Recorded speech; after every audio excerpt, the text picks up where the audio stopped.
আসসালামু আলাইকুম। উপস্থিত সকলকে অনেক ধন্যবাদ। আপনারা কষ্ট করে এসেছেন, এই জন্য আপনাদেরকে প্রাণ ঢালা শুভেচ্ছা। আমি একটা ছোট গল্প দিয়ে শুরু করতে চাই।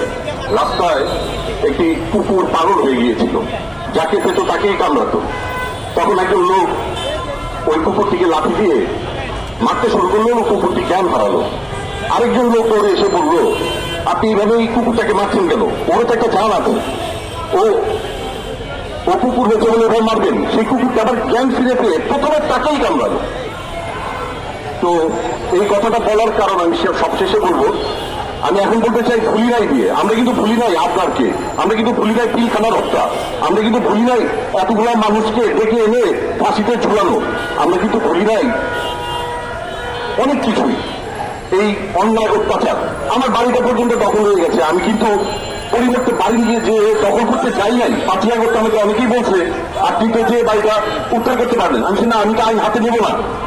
আইনকে প্রভাবিত করে আমার সঙ্গে অন্যায় করা হয়েছে, সেই আইনে আমার বিচারিক সমাধান করবে, আইনে আমাকে ন্যায্য বিচার দিবে।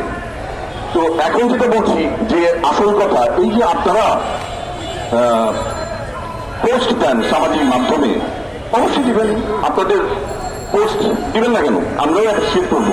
কিন্তু দয়া করে সেই পোস্ট দেওয়ার আগে নিজের হাতে নিজের সন্তানকে জব করবেন, তারপরে দিবেন। কারণ 1400 বাচ্চাকে গুলি করা হয়েছে, তাদেরও বাবা আছে।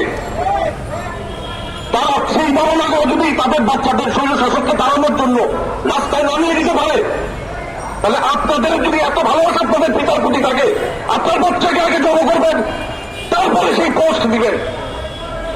তারা হলে এইসব ভালোবাসা দেখে কোনো লাভ নাই। আপনাদের লজ্জা হওয়া উচিত। আপনারা তো শিল্পী, সমাজের প্রতিনিধিত্ব করেন, সমাজকে পথ দেখান, আপনারা এই কাজ করেন কিভাবে? আপনাদের লজ্জা হয় না? সে মুক্ত ছেলেটি পানির জন্য দৌড়াচ্ছিল, তার হাতে ছিল না কোনো অস্ত্র। এতটুকু একটা বাচ্চা যাকে শুধু দাঁড়িয়ে দাঁড়িয়ে দেখছিল, তাকে গুলি করে মেরে ফেলা হয়েছে। তাহলে কেন আপনার বাচ্চাকে আপনি পিতার জন্য উৎসর্গ করবেন না? আপনি বলেন যে আমরা অন্যায় করছি, তাহলে এই অন্যায়ের জন্য আপনি আপনার বাচ্চাকে আন্দোলনে পাঠান। এইসব করবেন না।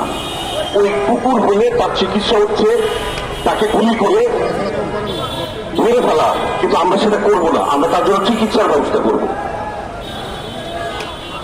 গুলি করে বা ফাঁসি দেওয়ার দায়িত্ব হচ্ছে হলো আইনের।